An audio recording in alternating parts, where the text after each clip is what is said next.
So when people think about regearing, a lot of people think, I've got to buy these new axle assemblies, they're $20,000 and it's really expensive.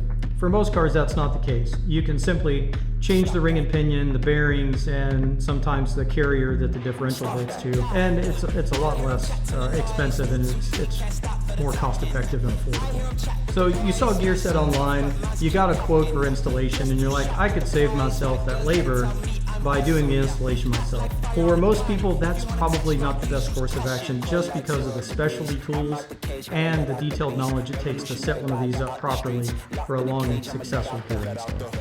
So with a gear install, you really do get what you pay for. Now, I'm not saying that the most expensive guy is the best. It also doesn't mean they're the most experienced, but experience is really what you're paying for. You're not paying for the tools, you're not paying for the parts, you're paying for the knowledge on how to set it up to make it last a long time. So why Tribe-16 for your ring and pinion install?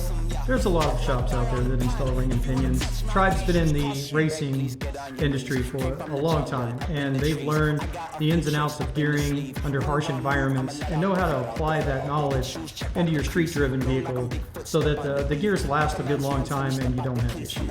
If you liked this video and you found it helpful, please like and subscribe and follow along for more content in the future.